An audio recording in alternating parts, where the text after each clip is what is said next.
Добро утро, приятели!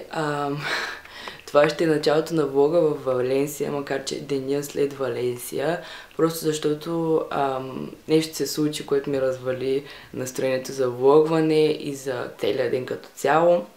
Така че ще ви оставя да изгледате кадрите от този красив град, защото наистина беше невероятно. Ние ходихме да гледаме как горят куклите там. Имат една такава традиция, за която се готвят цяла година, доколкото разбрах. Много важен празник за тях. И беше много красиво и интересно от културна гледна точка. Просто не ми се случи нещо отвратително. И ще се върна накрая, за да заключа видеото и да ви разкажа какво. А сега нека да се разходите из града чрез моята камера.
Things that we said, and what about the places we've been, and all of us, and all of us. Tonight it's us against them. Tonight we will win. Oh, oh, we will win. Oh.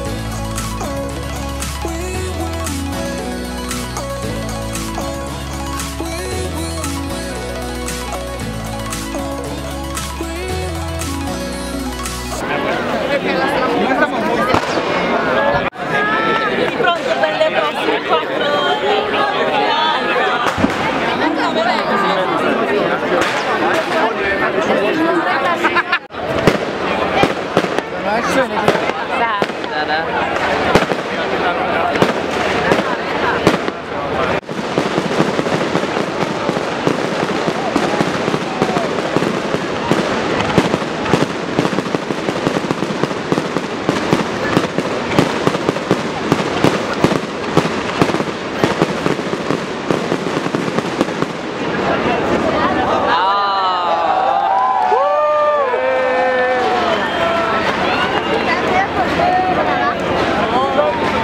Oh,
Sì, quello con tue Човек стана горещо, човек. telefoniaste.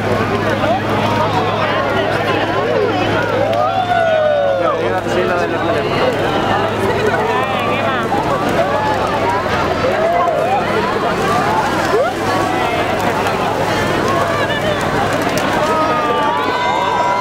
Оле!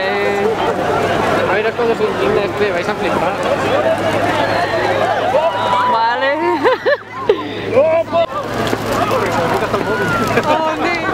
Мале, това е след горещо.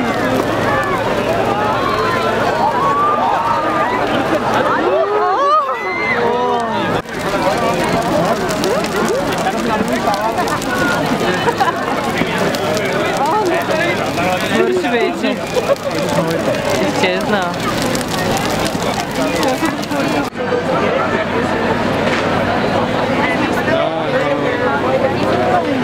Добре, така. Сега ми е много трудно, защото влогвам с голямата камера. Знам, че качеството е много по-добро. Затова няма спор. Светлината няма как да я коригирам, така няма много в моята стая. Но в цялата къчканица, която преживяхме вчера, на мен ми откраднаха малкия фотоапарат, с който влогвам. И да, в смисъл, това е неприятната случка, която ми се случи. Фотоапарата, който влогвах, по принцип, може би сте забелязали през последните влогове, че малко има проблем с фокуса, малко имаше проблем с това, че лещите му отвътре са замърсени. Трябваше да го занеса някъде да го изчистят, но това го забелязах едва като дойдохме в Испания и реших да го задържа това за България. Пък и е фотоапарат, който наистина си е изработил времето, имам го 2 години и половина почти и наистина за всичкото време, което го имам, ми е служил винаги много добре и качеството с него естествено не беше хубаво от към гледна точка на това, че фокуса му постоянно шумолеше, но беше си супер фотоапарата и също така беше доста изстрадал, защото си едеше все едно минал през война, понеже наистина съм го слагала на изключително различни пространства да снимам, понеже е по-мъничък, промушва се, лесен е и така нататък, затова ми беше и влог камерата. Аз като цяло съм ви казвала преди, че в моя канал не съм снимала никога с телефон, винаги е било с фотоапарат, защото фотоапаратите варят най-добро качество, не е със специална камера. И сега съм леко разколебана дали ще успея да влогвам тук още. Искам страшно много.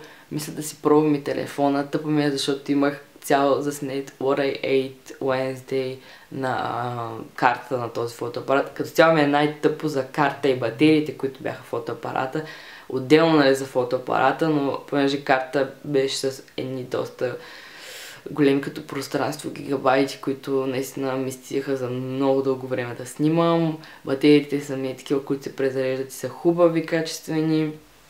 И сега имам другата половина, която няма за какво да ползвам. И да, това исках да ви кажа, че ми откраднаха влог-камерата и сега ще ми е малко по-трудно да влогвам. Ще се опитам да влогвам с голямата, макар че тя е супер много тежи. Мисля, че се личи от това колко много ми трепери ръката. Разбира се, качеството е по-добро, но тя не е удобна за по-подвижни снимания. Както и да е. Ще опитам да я взема и нея няколко пъти, поне не си я закачам точно с това нещо, което е на врата.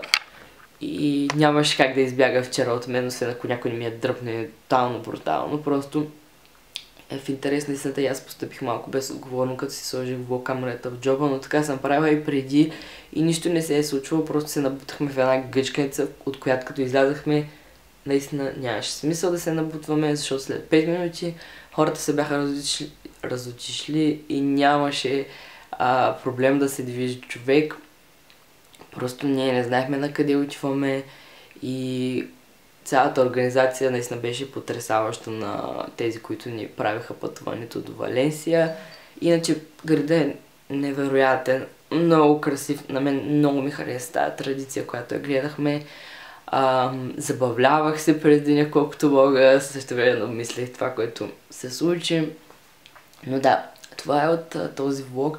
Надявам се, макар и малко по-така в лошо настроение, да ви е харесал и ако е така дигнете палец нагоре, за да ми го покажете. Ще се видим много скоро в следващото видео.